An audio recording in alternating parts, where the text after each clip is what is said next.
Hey everybody, welcome to Crack Pack Tuesday number 72 on the Mana Leak. I'm John as always, and it's time for the second last Eldritch Moon Crack a Pack. That's right, next week we will have the last one, and then the week after that, we will be well into Kaladesh set reviews, which looks like an awesome set from what I've seen so far. But here's our second last pack of Eldritch Moon. We're going to crack it open, see what's in there, and see what we would take pack one, pick one, if this was a draft. Up first, we've got ourselves an Olivias Dragoon. You can first pick this if the pack is the worst pack ever made, and it wouldn't be the worst thing in the world to do, but generally it would be a pretty bad thing to do. We're never going to first pick an Olivias Dragoon. 1 and a black for a 2/2 Vampire Berserker, discard a card to give it flying till end of turn. It's a good madness outlet, it's a good way to help Delirium turn online, but we're not first picking it in most packs. Desperate Sentry, 2 and a white for a human soldier, 1/2. When it dies, you get a 3/2 Eldrazi Horror, and it has Delirium. If you have Delirium, you get +3/+0. It becomes a 4/2. It's a fine card. It's a late pickup, though. You take this relatively late into the pack if you're in white, and, you know, you're fairly okay playing it. It's a good emerge outlet. It's a good outlet for Extricator of Sin, but yeah, it's not a first pickable card. Up next is Ingenious Scav, another first pickable card, but this one, unlike Dragoon, you actually can first pick in a number of packs and feel a little bit happy about it. 2 and blue for a zombie horror, 2/3, it has prowess and pay blue. Ingenious Scav gets +1/-1 until end of turn. Does a lot of work, it fits in basically every blue deck ever. It's a first pickable card. Generally, you're going to have better stuff. I hope we have better stuff in this pack, but it can hang out in frame. Up next is not ever a first pickable card. Spring Sage Ritual, 3 and a green for an instant. Destroy target artifact or enchantment. You gain 4 life. There's basically nothing in this format that is going to make me side this in. Maybe if I'm up against a Slayer's Plate or something, but almost never. Probably just never. Certainly never a first pick. Up next is Wailing Ghoul. Wailing Ghoul is 1 and a black for a zombie. It's a 1/3, and when it enters the battlefield, you put the top 2 cards of your library into your graveyard. Not too much of a downside ever, and honestly kind of an upside in a format that has Delirium and graveyard recursion and stuff like that. This is a fine enough card if you are in a zombie deck or you're really going, ham on Delirium, something like that. Generally, you're going to cut it. You're certainly never going to first pick it. Up next is Woodland Patrol. Woodland Patrol is 2 and a green for a creature human scout. It's a 3/2, it has vigilance. This is a fine card. I've seen some people be down on this and say, it's not good at all, I would never play it, or I've never played it. I've almost always played it when I've had it. I've just never gone out of my way. It is very much a 23rd card, but it does some work. If you can throw a Lunarch Mantle on it, it becomes really good, but yeah, it's just a fine card. It's total filler. You'd never first pick it. Up next is Bold Impaler, a single red mana for a Vampire Knight. It's a 1/2, and it has expensive double fire breathing. 2 and a red, it gets +2/+0 until end of turn. I know some people like these. They're wrong. It's not a good card. It's a card you should basically never, ever play. It dies to everything. Even if you get a whole bunch of mana to pump it up, it still dies to basically everything because of the 2 toughness on it. Just such a weak card. You would need to have such an explosive start to win with this card, to have this card be better than anything else in the format, really. Bold Impaler, we're never first picking it. We're hopefully just never last picking it because somebody else takes it. Steadfast Cathar, our next common, 1 and a white for a human soldier. It's a 2/1. When it attacks, it's a 2/3. This guy's fine. It attacks really well. It doesn't block terribly well because of the 1 toughness, but it still does 2 power, so it's still going to trade with basically every 2-drop ever almost. It's a fine card. It's just not one that you're going to go, desperately searching for or taking higher than like 7th or 8th pick usually. Maybe you'll probably pick it that high actually in pack 2 when you know you're white, but it's a fine card, but it's not in consideration for first pick. Our next common is a Spontaneous Mutation. Spontaneous Mutation is an enchantment aura, flash, enchant creature. Enchanted creature goes -X/-0, where X is the number of cards in your graveyard. Spontaneous Mutation is a totally fine card. I saw so many people when this was first previewed just kind of saying, this seems pretty terrible. I would never play this. And I instantly jumped on it because I was instantly thinking of Chant of the Skiff Sang from Dark Ascension.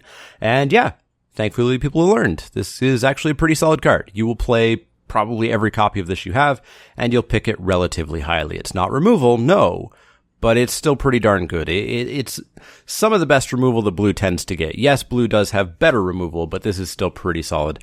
Spontaneous Mutation, I don't think I've ever first picked it, but given that that's our last common, it can stay in the frame, for now at least. Hopefully we don't have to take it, though. Up next is Long Road Home. Long Road Home is 1 and a white for an instant. Exile target creature at the beginning of the next end step. Return that card to the battlefield under its owner's control with a +1/+1 counter on it. I really liked this card in the set review. I said it was very similar to God's Willing or more specifically, Feat of Resistance, but it's not. Because it does pull the creature out of combat. They don't get to trade with whatever they're blocking by getting that +1/+1 counter. Yeah, I don't think I've ever actually played this. And every time I've played against it, it's always been like, wait, what? Oh, okay, sure. It's never been a problem. It's honestly not that great of a card. Long Ride Home, sorry, you don't really have a home in this format. Certainly not a first pick card. Up next is a first pick card, Ruthless Disposal, 4 and a black for a sorcery. As an additional cost to cast Ruthless Disposal, discard a card and sacrifice a creature. 2 target creatures to get -13/-13 until end of turn. This is a card that's probably going to show up on a list this week. That list being the top 10 cards I was wrong about in Eldritch Moon. I was down on this card. I thought that discarding a card and sacking a creature was a pretty big downside. Plus, and this was me misunderstanding how this card worked. As a judge, I can still get cards wrong for sure. I thought that if there was only one target on my opponent's side, I would have to kill one of my own creatures in addition to sacrificing. You don't. You can target the creature that you're sacrificing. So if you're only killing one creature on your opponent's side, you can say, I target my Ingenious Scav and then I sacrifice it. Because of course, when you are casting a spell, you name all the targets. And the last thing you do is pay the costs. So you can name the target of Scab and then pay the costs by sacrificing the Scab. So just be aware of that. Anyways, Ruthless Disposal is certainly a first pick. It's a very playable card. It's way better than I thought it was going to be, partly because of a misunderstanding of how the rules worked, and partly just because sacking a creature and discarding a card is not a downside. Well, it's a downside, but it's not big enough to, disparage -13, -13. Next up, we have Markov Crusader. Markov Crusader is 4 and a black for a Vampire Knight. It's a 4/3, it's got lifelink, and it has haste if you have another vampire. I don't think I've played this guy. I've played against him, and he's kind of annoying, but I don't think I've ever played it. 5 mana is just so much mana. This is actually very analogous to the Faithbearer Paladin, also a 5-drop, but it's a 3/4 with lifelink, and it doesn't have the possibility of getting haste. I've also really never played that. People were really big on it to begin with, but I never really was, and I still am not. Markov Crusader, I think it's fine. I think if you are in a slower black deck, this could have a home, but I don't think you'd ever first pick it. Markov Crusader looks a lot better than it really is on paper. Our rare is Nibblers of Frost. Nibblers of Frost, 2 blue for a creature spirit, 3/3 flying prowess. And whenever you cast an instant or sorcery card, tap target creature in opponent's control. That creature doesn't untap during its controller's end step. The phrase that we are always hoping will someday just be called freeze. But it's not called freeze yet. It's called that giant block of text. Nibblers of Frost, awesome card. It doesn't have to go in the blue-red spells deck. Yes, it works great in the blue-red spells deck, but it can go in any blue deck and you'll be totally happy to have a 3/3 flying prowess for 4. Plus, once or twice in the game, getting a freeze ability. Nibblers of Frost just totally 100% first pickable, so much so that we can just toss that Spontaneous Mutation out of there. It's not in the question at all. Our final card, we don't have a rare flip, we just have a common one. Villian Pack Outcast. Villian Pack Outcast is 4 and a red for Werewolf Horror. It's a 4/4. It's got Trample. You can pay red to give it Flowstone Fire Breathing, +1/-1, for all of our old Tempest players. And you can pay 5 red to transform Villian Pack Outcast into Drone Pack Kindred, an Eldrazi Werewolf. It's a 5/7. It has Trample, and it has Colorless Fire Breathing. Pay 1 to give it +1/+0. This is a fine card. A lot of people, I feel, are too high on it. A lot of people think that this is a first pickable card and it's awesome and it's one of the best werewolves out there. I think it's fine. I think it's good. I'd probably always play it if I was in red unless I was being super aggressive and a 5-drop just wasn't going to fit. But I consider it still to be very, very, very much a mid-pack pick. It is great if you can flip it, because if you can flip it, you're looking at a minimum of making this into a 12/7 trample. Because you had the 7 mana to cast it, you have the 7 mana to pump it. And that can end games. You can end games with this really, really, really quick. And that's why I think a lot of people are really high on it, is the game-ending potential. But it still does die in a million different ways. It still does get blocked in a million different ways. And you do require 7 mana.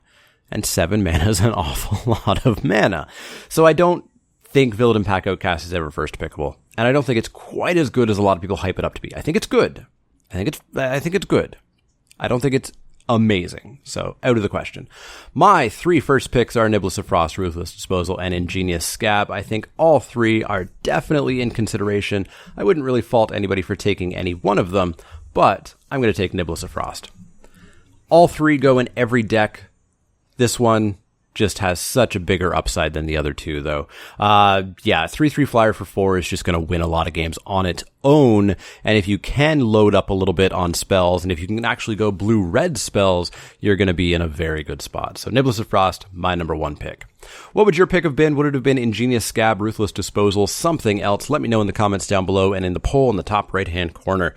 As always, if you have any questions, comments, or suggestions, you can find me on Twitter at The Mana Leak. That's L-E-E-K, like the vegetable, not the card. You can also find me at facebook.com/TheManaLeak and twitch.tv/TheManaLeak. You've found me here on YouTube. You've got that comment section down below. Please make use of it. And if you have any questions, comments, or suggestions, let me know. Otherwise, I will see you all next time.